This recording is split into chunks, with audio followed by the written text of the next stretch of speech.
Hi, I'm Dr. Cheryl Chase. Welcome to Chasing a Child's Potential.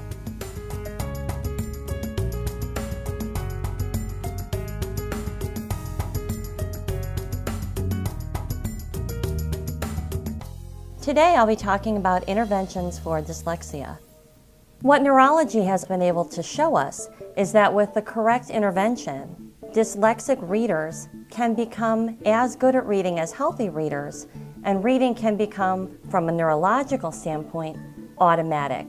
So in other words, although without intervention, someone with dyslexia may be able to unlock the reading code and may be able to ultimately get at the meaning of the print that he or she is looking at. It's labored, and it's effortful, and it's slow. With intervention, and the right kind of intervention, reading becomes more automatic, becomes more fluent, and the person with dyslexia is able to read at a rate and a fluency that is pretty similar to his or her age mates. There are a variety of interventions that are specifically designed for students with dyslexia.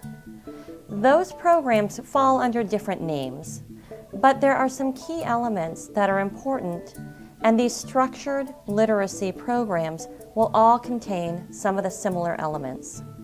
Those elements involve, first of all, teaching the student that words can be broken down into individual elements and individual sounds. Let's take the word bug. So bug has three what we call phonemes: the B sound for the letter B, the sound for the letter U, and the G sound for the letter G. The child needs to be taught, sometimes very explicitly, that there are three sounds in the word bug.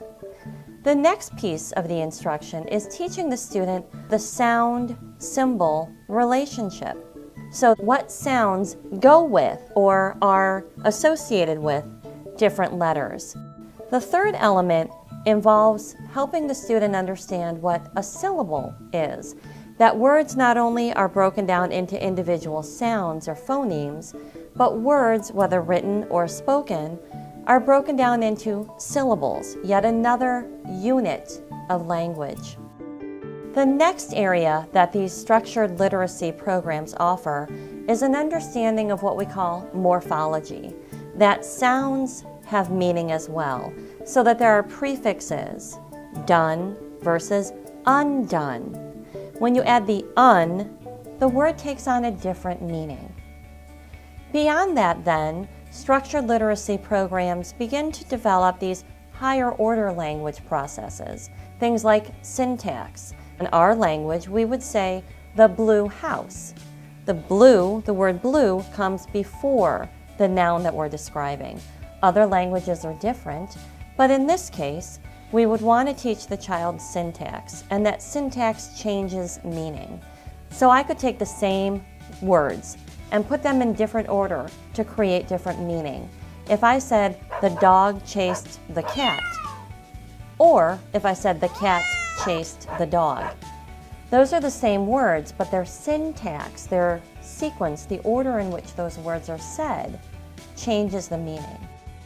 Now, the structured language programs also begin to teach students the semantics, or meanings, behind words, that words have a meaning. So, for example, if I were to say, "Waiter, there's a hair in my soup," do you have a picture of a rabbit in your soup?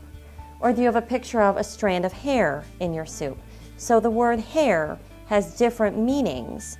Even though it sounds the same, they're spelled differently, but semantics has to do with the meanings of the words.